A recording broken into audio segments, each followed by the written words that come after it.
The world is changing faster than we can keep up. Artificial intelligence is no longer just a buzzword. It's the front line of global security, a digital superpower capable of patching vulnerabilities before they're even found. But in the wrong hands, it becomes the ultimate weapon. This is the classic double-edged sword of our time. We're living in the AI balancing act, innovation versus exploitation, defenders versus attackers. In a race that never ends, the goal isn't just to compete, it's to stay steps ahead of the threat. OpenAI is building a framework to ensure this power is used responsibly, arming the defenders with the tools they need. From democratized access to purpose-built, cyber-tuned AI, the future of our digital defense is being written right now. How do we tip the scales in our favor? Let's dive into the details for the topic. Welcome to The Explainer. Today we are jumping into a really high-stakes topic, the balancing act of AI in cybersecurity. How do we use this incredible technology to defend ourselves without accidentally handing the keys to the kingdom over to the bad guys? We're going to break down exactly how OpenAI is trying to tackle this massive challenge. So this right here, this question, is the whole ballgame. It really gets to the heart of the dilemma. On the one hand, AI can be like a digital superhero for us, sniffing out and patching security holes before anyone even knows they're there. But on the flip side, it can be an incredibly powerful weapon for attackers. It's the classic double-edged sword. And this just lays it out, plain and simple. For every single advantage AI gives to the defenders, there's a potential advantage for the attackers too. So the real trick, the whole challenge, is making sure those scales are always tipped in favor of the people trying to protect our systems. And this is where OpenAI's strategy really comes into play. You see, they're not just building these incredibly powerful AI models and then just, hoping for the best. They are actively building a framework to make sure it's used responsibly. So let's take a look at how they're actually trying to pull this off. All right, so here's our roadmap. We'll start with the problem itself, that double-edged sword. Then we'll get into OpenAI's three-point philosophy, how they're handling access, the new cyber-specific AI they've built, and finally what this all means for the future of digital defense.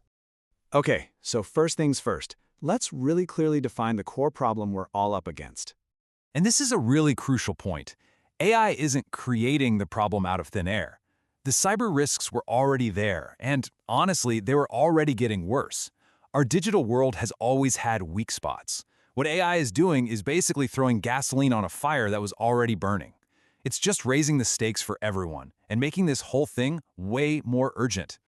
So how is OpenAI even thinking about this? Well, they're not just reacting. They are operating from a core philosophy that's built on three key principles. First up is this idea of democratized access. The thinking here is simple. You want to arm as many of the good guys as possible, not just a handful of big companies. So by using clear, objective things like identity verification, they're trying to level the playing field for everybody, from a massive corporation all the way down to a lone security researcher. Next, we've got iterative deployment. Honestly, you can just think of this as the walk before you run approach. Instead of just dropping a super powerful model on the world all at once, they release things carefully, they watch how it's used, and they're constantly learning and tweaking and updating to make it better and safer over time. And finally, there's ecosystem resilience. This is huge.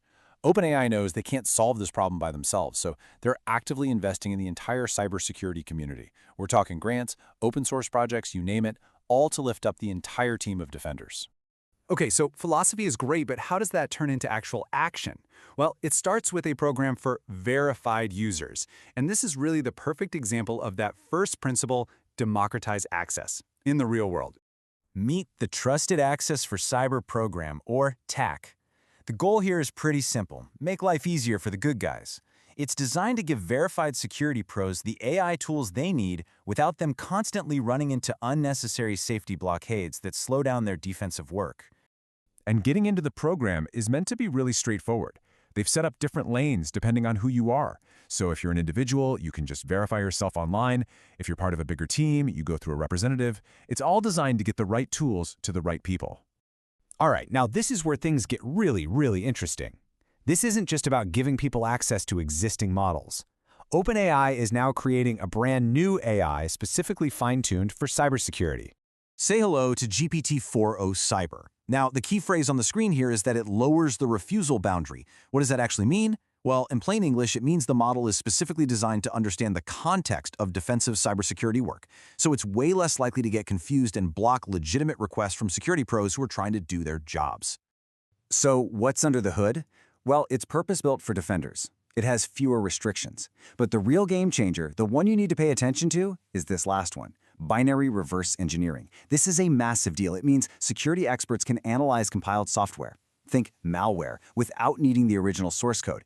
That is a gigantic advantage in the fight against cyber threats. Now, of course, because this model is so much more powerful, they're being super careful about how they roll it out. This is that iterative deployment philosophy we talked about coming back into play. For now, access is limited to a small, trusted group of security partners. Okay, so that's what's happening right now. But what about the long game? What's the vision for the future? Well, it's all about making sure our defenses scale up right alongside the AI's capabilities. Take a look at this number on your screen. Over 3,000. Any ideas what that might represent? That is the number of critical and high-severity security holes that have been fixed using OpenAI's Codex security tool just since it launched. This isn't just some abstract idea. This is tangible, real-world proof that these tools are making our digital lives safer. And if you look at this timeline, you can actually see their strategy unfolding step by step. They started with grants and studies. Then they built in safeguards. Then they launched automated tools. And now we have specialized models. Each step builds on the last, scaling up the defense as the tech itself gets more powerful. So the key takeaway here, the whole point, is this idea of parallel evolution. The plan is that as AI models get smarter and more capable, the safeguards and the tools for defenders have to evolve right alongside them. One can't outpace the other. They have to grow together. And that really brings us to the ultimate question, doesn't it? As the power of AI grows exponentially, and it is, can our defenses really evolve fast enough to not just keep up, but to actually stay ahead of the curve? The answer to that question, well, it's going to define the future of our security in this digital world.